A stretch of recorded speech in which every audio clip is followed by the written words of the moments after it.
NBA Wednesday. We dive into the Eastern Conference Finals today as we take a look at the betting lines over at DRF Sportsbook. You're watching Fast Break Bets with Gino and Erik from ETOF 21 Sports. We encourage all of you watching, if you're in the state of Iowa, if you know anyone in the state of Iowa, let them know about this incredible deposit match that they can get with DRF Sportsbook when you sign up and use the promo code FAST1000. Sign up now. You can get an incredible deposit match. We'll talk some Thrive Fantasy and give out a couple Thrive Fantasy plays. It was a good night last night for us, Erik. That Laker game with the Nuggets played out exactly how we thought it might. It was a 6-point game, which was the spread. And it felt like a team that was a good home team. They threw a big punch. Lakers made some adjustments. They looked much better in the second half. Doesn't mean that Denver can't make adjustments back, but I think the Lakers just started a little bit too small. They were still sort of playing the way that they had set up for Golden State, and they needed to just play a little bit bigger against this team, because when you go player by player through their lineup, they have a little bit more size, in particular with Jokic. Once they put Rui on Jokic, they moved AD in more of a helping role. I think that's how they're better off defending him. Now, Jokic is still going to get his, right? Rui's not going to lock him down, shut him down.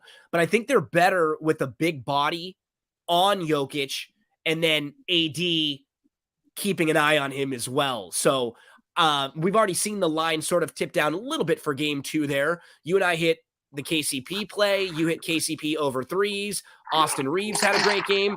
And you know what? If there's a game where you and I bet against each other, at least it can happen like that where nobody loses. Entertaining game. The thing that kind of, stood out to me, and like, granted, it was game 1, I'll give the Lakers credit. They weathered the storm because we all knew Denver was going to come out guns blazing, running up and down, and they weathered the storm. They made it a competitive game. They tried to put some pressure on them, but Denver was always, you know what I mean?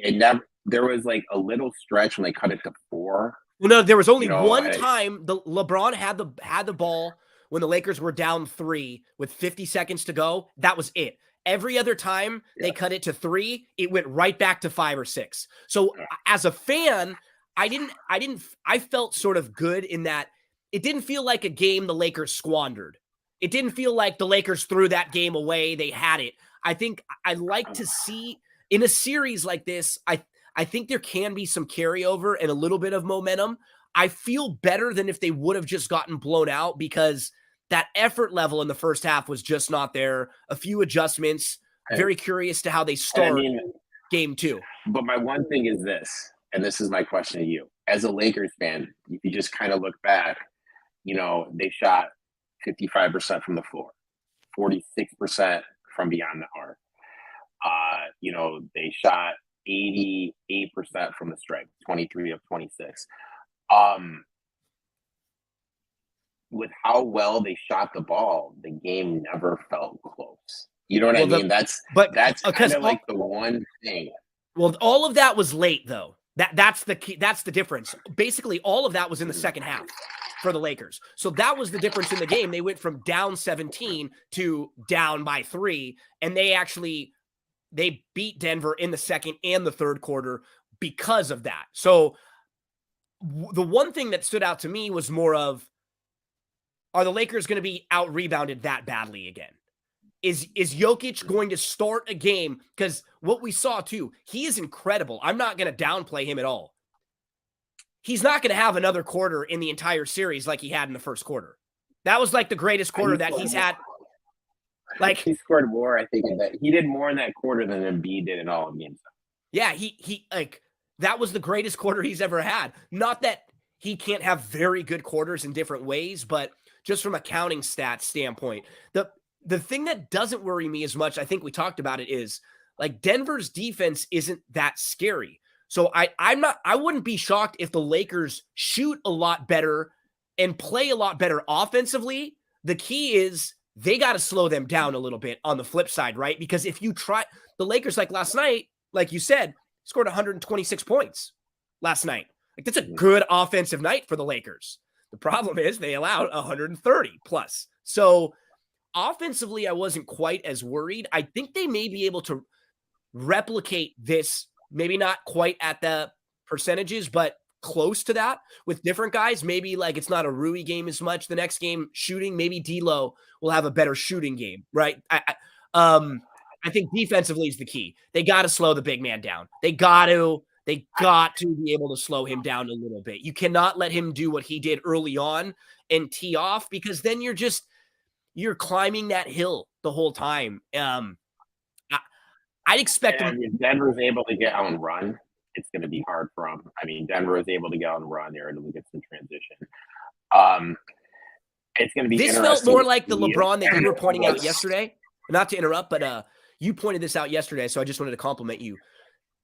That game yesterday, and again, Denver punched them, but it felt more like how LeBron's played game ones throughout most of his career than this year, right? Because this year, the first two game ones, he was focused, amped. It was like he really wanted to go out there and steal them.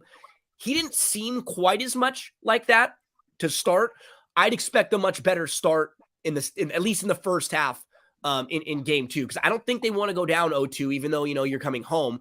I think they'd love to steal that one, and they feel pretty confident about just some adjustments they can make. Good basketball game, Yeah. Good basketball game. It's gonna be interesting to see what they do with Gordon. I mean, they had Gordon kind of roaming the baseline that allowed AD to help a little bit. He'll probably be a little bit out on the perimeter. Stretch, on the three more. Yeah, I think it's gonna be interesting to see. It's a game of adjustments. I think I don't know defensively how much D'Lo can play. That's my thing. Maybe look at some Walker props. Walker's a little bit more. What's the word I'm looking for? He's not as much as a defensive liability. Yeah. The one thing that really stood out to me is the ball handoffs. Like Lakers looked really sloppy with that too. Getting out, they were too much space between Murray and Jokic. Murray hit 5 threes. I think he was 4 for 5 to start. I mean, he was getting really easy looks too to start. So tighten that up a little bit. Vanderbilt's even fine in that situation. He fights through those. Yeah, I was a little surprised he didn't get that much run. I mean, me too. I think he will. That's fine. I get that, but that stood out. Also, I love the way I like physical basketball. I thought the first half was just phenomenal officiating, but I thought there was just some putrid calls like in the second half, just absolute. Like the one call on, oh my God, Schroeder when Murray drove. There was one where it was just totally inconsistent. Joker was getting held a lot when he was going up for rebounds. I don't know. I just wasn't really that. I just want consistency. You know what I mean? The Lakers are a difficult. You know what I'm saying? They're a difficult team to officiate, and I completely agree with you. It's just if you're gonna go all soft, that's fine. If you're gonna call everything, that's fine. Just be consistent. At least we know from the get-go what we're going to get. Is it a game where everyone's shooting? Everything is. If not, if it's physical, you want to let it be more physical in the playoffs. That's fine. Have it be that way. Let's move on to today, Erik. Miami versus Boston. So we've seen these two teams lock up in the playoffs a few times over the last few years. And you and I had discussed this just recently, that Boston dealing with the game 7, had to play in a tougher series. Tatum scores 50.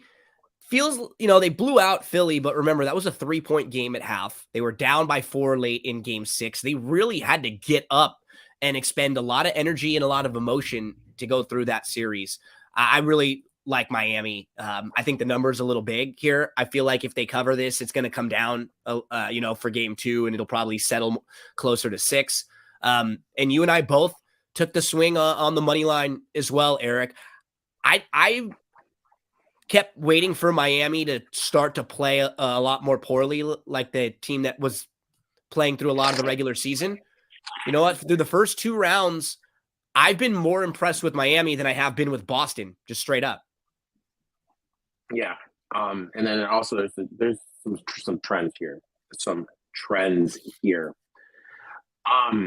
Since 1988, teams that are coming off of game 7 have only won 37% of the time in game one. That's a pretty big sample size. That's a pretty big thing. Of those 37%, I believe it's 44 have gone on to win the series. So I really think it's worth sprinkling a little bit on Miami to win the series here, as crazy as it sounds. And if you really want to get crazy, you're seeing 14s. I even saw 15-1 today. Denver over Miami in the championship. Since 2003, teams coming off of Game 7 are 40% ATS. So I'm just betting the trends here. And then also let's just kind of look at it. We can all agree that Spoelstra is probably the best coach right now in the NBA. He's coming off extended rest, more rest than the Celtics. And the Celtics just coming off an emotional Game 7. You pointed out that game was like a 3-point game at halftime. And then the third quarter stuff just kind of just rolled out. Plus, let's remember, Celtics Game 1, 10-point dog, lost straight up. 9 8-point dogs Game 5 against the 76ers. Lost straight up. What has the Celtics team done that shows that they can cover this big of a number? They haven't done one thing to show that they can cover this big of a number. Look, I'm going to take Miami here. To me, this is just something I have to do. I'm on them. I got them at 8, and I got them at plus 300. We're both on Miami at plus 8, both on Miami on the money line, and we're both on Tatum under. This is just principle. Guy scores 50 in a Game 7. Huge performance coming off of a great fourth quarter in Game 6. And prior to that, he was struggling. Like, I don't think people remember how bad it was. Like, you and I were repeatedly talking about what's wrong with him. Why is he not taking big shots? Why is he have the yips? Why is Georges Niang locking him down on defense? I think he's better than that, and maybe he got his confidence back, but this number is high. I mean, this is 30 now. He could have a great game and have 27 points. And you just kind of look at it. Both these coaches have been very vocal about wanting to take Tatum and Butler away. I think what the Heat are going to do against Tatum is they are going to put Butler, maybe mixing in some Bam on him, make it really physical for him. And they're going to double every time he gets the ball on the pick and roll. They're not going to do the thing that Philadelphia was doing that left Embiid out on a wing trying to defend. There's no way in hell they're going to do that because they saw how bad Tatum made Embiid look. So they're not going to do that when like Kevin Love or Strus is out there. They won't put those guys on an island against Tatum. Also, when you just kind of look at him, the last 5 games in the playoffs, he's only gone over 30 one time after scoring 30. And then if we take it a bigger sample to 10 games, he's only done it 3 times. And 2 of those 3 were last year when they played the Bucks, when he had that run of like a couple games back to back when he went over 30. So, just look at the trend of him not going over 30 after having a big game. So I did that. I played the trend under the 29.5 here, plus going on what Spoelstra said. I also did one more player prop. I did Al Horford over 6.5 rebounds. He went over this 2 out of his last 3 games in the series against the 76ers, 5 out of 7 games against the 76ers, averaged 7.7 and 7.6 respectively in the first couple rounds. And just kind of like when we look at it, this is a different team makeup than it is against the 76ers. I don't know how much Williams is going to be out there. I just don't know how much he's going to play. We've talked about it. Some of these guys, when you get to like a Williams, Horford's probably better for Bam. Type player, it's a better matchup, So I'm going to think this is a good matchup for Horford. So I'm going to target over 6.5. I did the same exact thing for Smart because I feel like Williams isn't going to be out there as much. I went Smart over 3.5 rebounds. That's a low number. Smart had 4 and 7 in his last 2. If he's playing more, if Williams isn't out there, there's just a few more rebounds to be gobbled up. And Smart's a very good, big rebounding guard. So I like that number. It's a low number. And I like that. The matchup against the Miami guards too, right? You think about who he's going to be like boxing out there. I I had an interesting conversation with the guy that used to be an NBA coach. You know who he is, but I can't say his name on here. He told me NBA, they're starting to encourage the point guards to get the rebound because that way they can initiate the fast break more. Just have the point guard go get it. So if it's one of those things where like someone pulls from 3 and it's me, you, and Kyle, and you're the point, Kyle and I are just going to book. We'll let you get the rebound to start the fast break. So I absolutely love that plan. That price of the number. We love playing over at Thrive Fantasy. If you've never heard of Thrive Fantasy, it is a daily fantasy website. Now you can play in different contests, like today's featured contest. It's a $2,000 prize pool, $20 to enter the NBA game. There's baseball games, golf games, hockey games, UFC games. You can play all sorts of different formats where you play against 100 people. You can play in a head-to-head matchup, or you can go to the prop lobby and you can bet prop parlays that give you better payouts than if you played those parlays anywhere else. So a 2-prop parlay, 3.2 times your entry. A 3-prop parlay, 6.5 times your entry. Not only that, we'll give you a little bonus, a little boost when you use the promo code GINO. They will give you a match deposit bonus from 25 all the way up to 250, 4 times rollover. Erik, buddy, let me tell you my 2 plays for today. My props are I'm gonna guess we're both on the Tatum under 29.5. Yeah, that was where they are. Go ahead. Yeah, I just didn't lock it in yet. Go ahead. And my other one is like I'm going Butler under 40.5 points, rebounds, and assists. He just went over this number once last series. 3 games this year versus the Celtics, only went over in 1. Last year in the playoffs in the 7-game series, only went over this 3. I think this is really price. I think we're still playing. They still have this number priced on Butler like it's the Milwaukee series.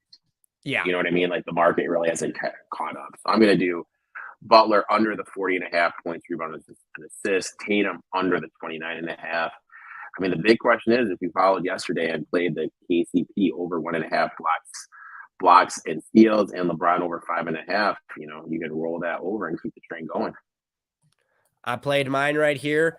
Marcus Smart on the under 3.5 or on the over 3.5 rebounds. I just mentioned that one a minute ago. And then I also locked in Bam over 20.5 points and assists.